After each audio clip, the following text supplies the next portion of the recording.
So we have here some questions from Vladimir of Russia about Papaji. Question number 1 is, during your work on Call Off the Search, you communicated a lot with Papaji. What were his feelings about the film? How did he behave while shooting? Was it easy or difficult to work with him?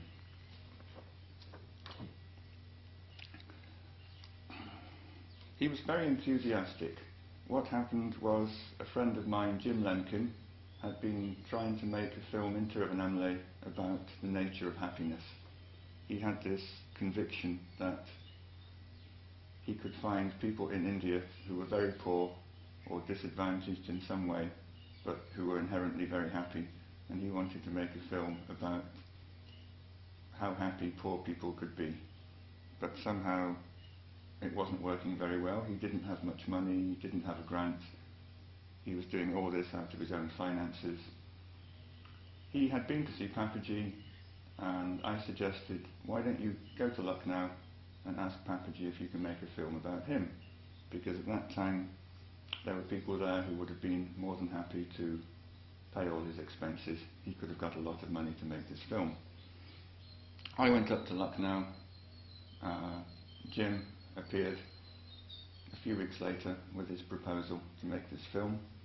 Papaji was immediately very enthusiastic, and he called me over and said, you go and make this film with him.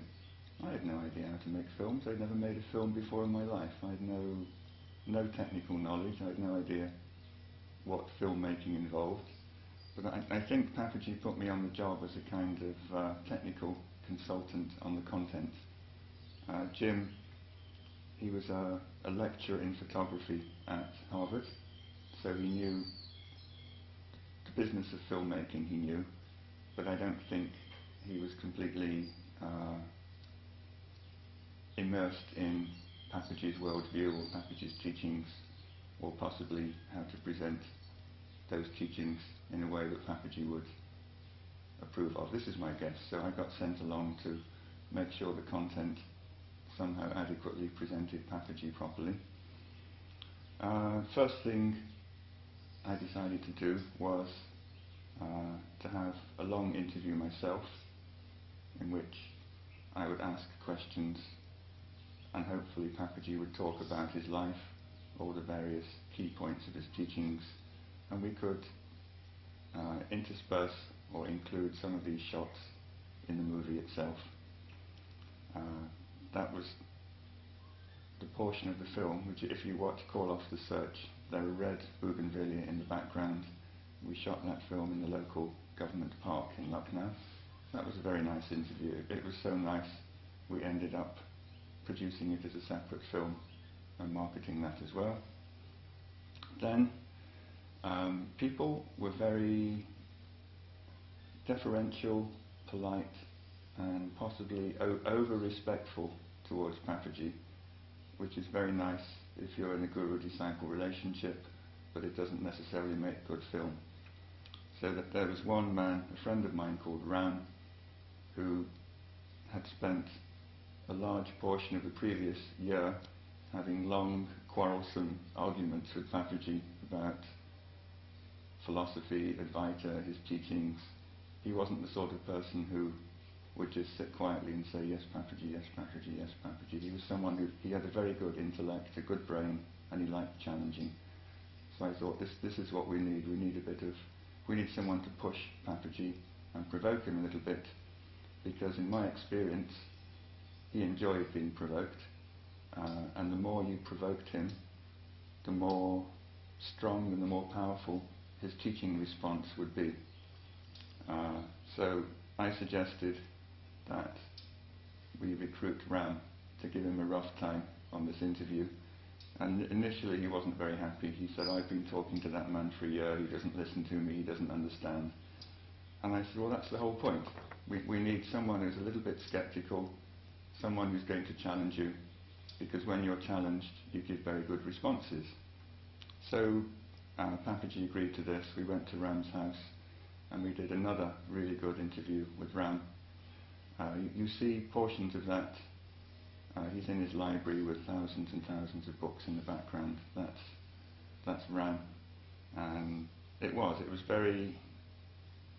polite, it was respectful, but Rome was definitely challenging him quite a lot. And this produced some very good responses from Papaji. And when it was all over, I think it's on this, it's not in Call Off the Search, but it's in the interview. Ram just broke down into tears. He couldn't play the game anymore. He couldn't play the adversary anymore. He just started crying. He got up and hugged Papaji, and Papaji laughed and he said, "You played your role very well. You did a very good job." So that was another component of the film. So each time I suggested this should be in or that should be in, he was completely happy with it. He wanted this film to come out. Then I suggested that we film his regular satsangs every day over a period of time, just to get a good sample of the kind of people who were coming to see him, the kind of questions that were being asked, his responses. Now this was at the beginning of summer. In North India, that means it's hot. It's probably 35 outside. We didn't have air conditioning. So then we got these several thousand watt lamps blaring at Papaji every day, and each day it was getting a little bit hotter, a little bit hotter, and a little bit hotter. And the discomfort didn't bother him. What did bother him was the streak in his character that said, "I want something to happen now." This was very strong with him. He didn't believe in delay. He didn't believe in long, drawn-out projects. For example, when I started to edit Papaji interviews for him, after about less than a week, he said, "Where is it? Where's the book? I want to see the book." He didn't really understand the process of creating a literary or a film project, that it took weeks and weeks and weeks, or possibly months, and you had to have a lot of attention to detail, and there had to be a lot of checking, a lot of editing, first draft, second draft, third draft, with the film as well as the book. So the only, it's not negative, but the only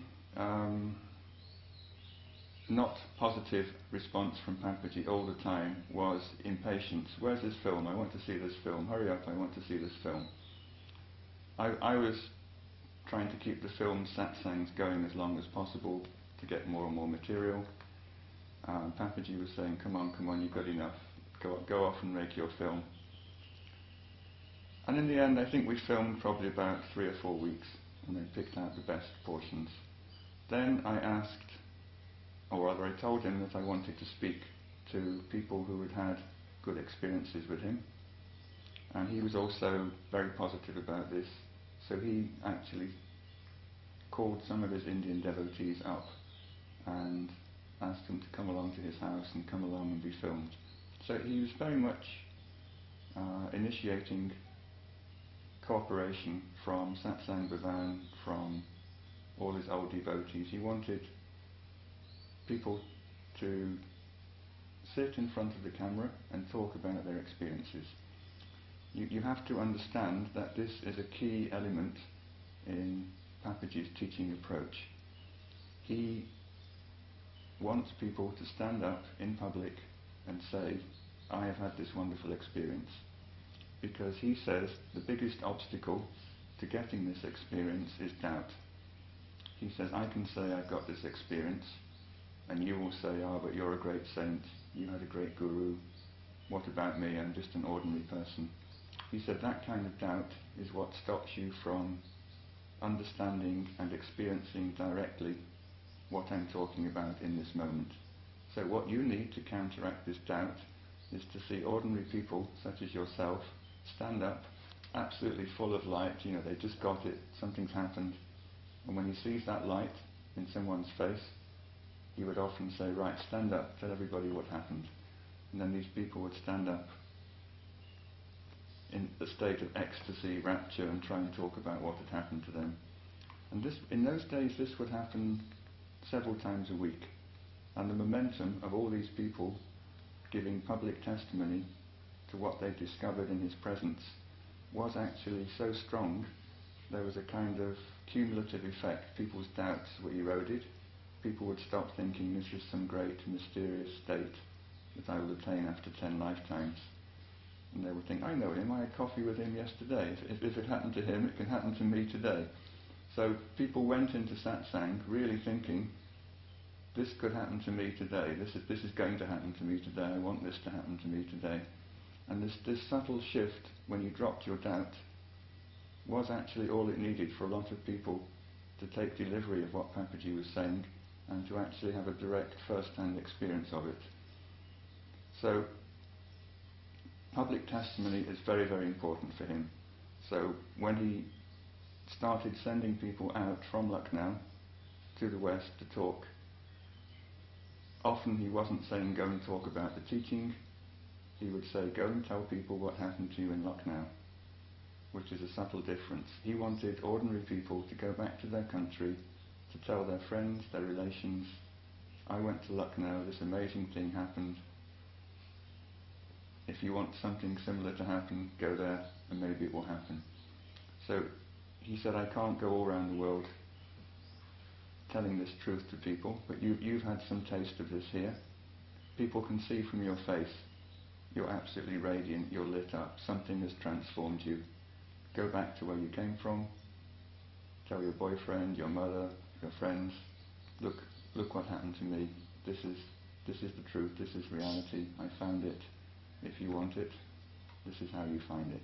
So that was a key secondary part of this process. He liked people to give testimony in satsang about what had happened, so the people there would slowly lose their doubts, and then if people asked, can I give satsang, can I teach, often he would say, go back to your own country and tell people what happened to you.